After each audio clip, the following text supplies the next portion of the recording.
Welcome to our breaker video. In this video we're going to have a lot of B-roll footage that just kind of shows an excavator braking on a steel plate. It's kind of hard to find a spot where you can just go show somebody what you're doing braking. There's plenty of commercial videos on YouTube where you can look that up.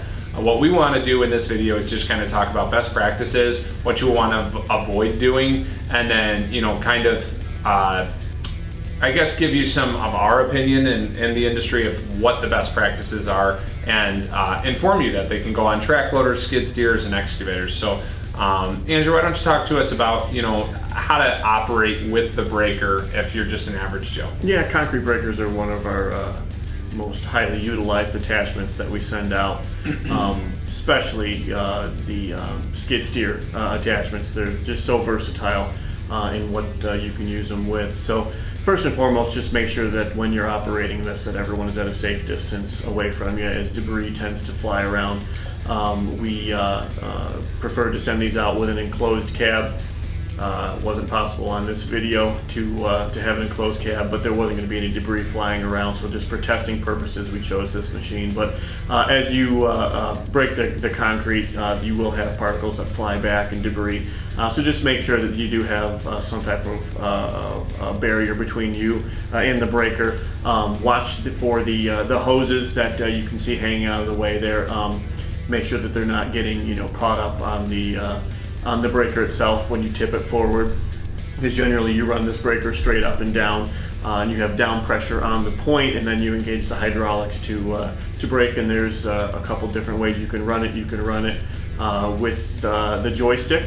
On your right joystick, on the center on top is a thumb toggle switch that you can use, but you have to press and hold that over, or you could press for continuous flow, the trigger down underneath. So there's a couple different options to run it. I feel you have more control if you use the toggle switch up top. You can stop it immediately should you need to. Very important is that when you're braking through concrete, rock, or whatever, and the point goes down through, you do not pry with that machine or try and drive forward or backwards. What that tends to do is that tends to put an enormous amount of pressure on the point, or the tool we call it, on the front, and that snaps. So those are very expensive to replace, several $100s. So we just want to make sure that you don't pry with it. You're keeping the angle of that breaker point, you know, straight up and down. You can angle if you're, you know, trying to break a wall or something like that. You can angle that forward, but you just have to make sure you maintain that proper angle, because again, any fluctuation with a 10,000 pound machine behind you can just snap that point off very easily. So great tool to have for breaking up any type of pad, concrete pad. You can break up asphalt with it. If you have an excavator and you're digging a trench, or you're digging a pool and you come across a large rock, you can call us, and you can rent a breaker attachment as well and bust up the rock, so you can continue on with your dig if the rock is too big to pull out. So many different applications for this tool. Very useful. And again, we see this very highly utilized part of our fleet. So as you mentioned, obviously, just to clarify some things that I heard you say there, and even for my own knowledge, don't push, don't pull or push sideways. Basically, it's Correct. Just straight in with that point. Correct. And once you break off a piece of concrete or rock, don't try and use the point to lift it up or pop get it out of the way. Correct. Yeah. Correct. Okay. Yeah. And are there different sizes of these? There are. Yep. So this would be our smallest one. That goes on our little E10 excavator here. This, if I remember correct, is a 250 foot-pound breaker. We offer the next size up would be a 300, then a 500 foot-pound breaker for our skid steers, and then our larger Doosan excavators, which is our steel track, 30, 40,000 pound machines, have massive breakers on them as well. Wow. For those bigger jobs. Yeah, that's awesome. So and I guess from the perspective of, I haven't used a breaker. I've been doing this since I was 3 years old, and I haven't used a breaker in an application that's large scale. Is there anything that contractors out there might need to know that are using this on let's say a month straight? Yeah, especially if you're using our larger breakers. About every 8 hours they're required to be have the pin greased. I'm sorry, excuse me, every 2 hours it's required to have the pin greased in that. So if you're using it continuously, like we had one job where they were breaking up bedrock for almost 4 months straight to get a foundation in. They went through 4 different breaker points. So that if you're using it continuously and you have a big job to do, when you budget in there, just plan on going through several points, especially if it's hard bedrock, that type of work. So greasing that point is huge. Without it tends to heat up, and then you can damage the internal components of the breaker itself, and that gets very expensive when we have to pull that apart.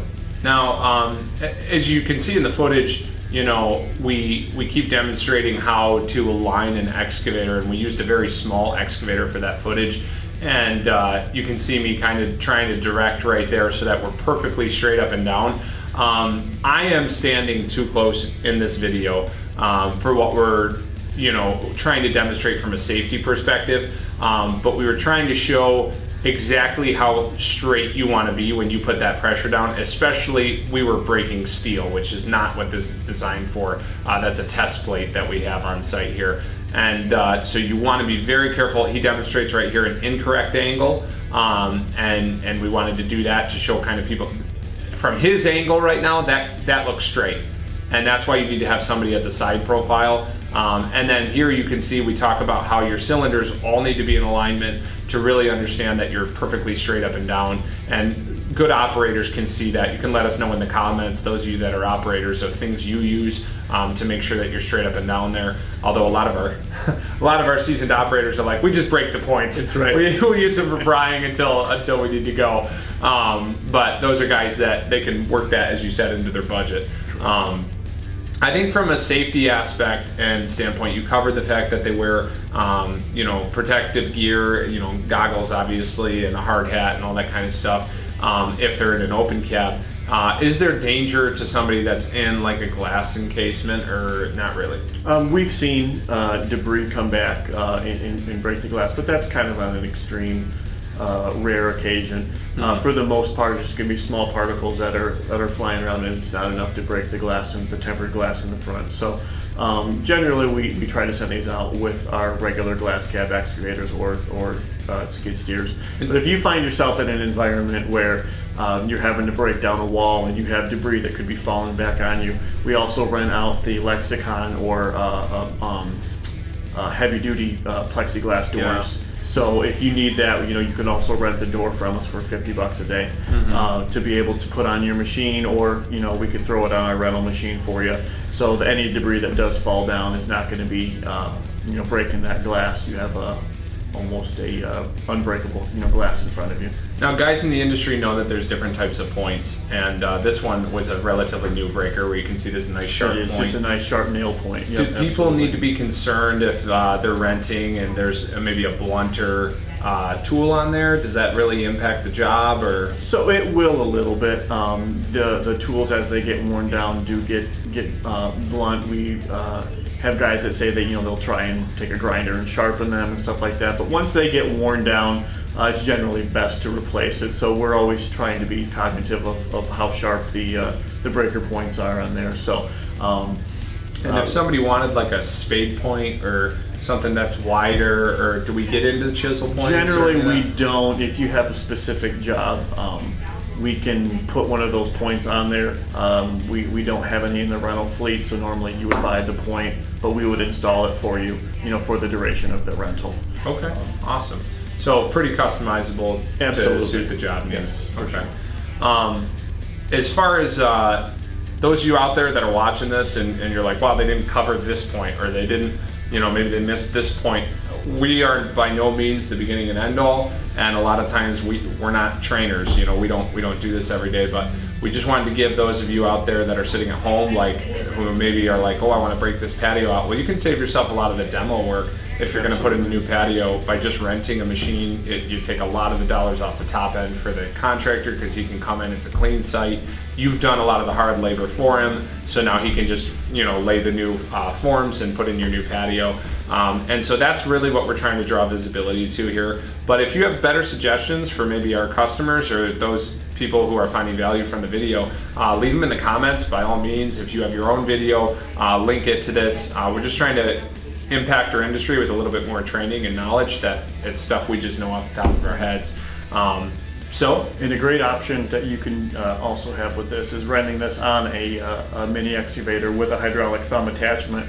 So then you can take the breaker off when you're done, put the bucket on, and then use the hydraulic thumb and bucket to pick up your debris and move it to where you need to. Another option for this as well is once you break everything out and you're ready, you're putting in your new pavers or you're laying sand down, you can rent for $50 a day. You can get a small plate compactor as well to pack down the soil that you add in, sand and stuff like that. So there's always other attachments that complement this, and we'd be happy to set you up with them.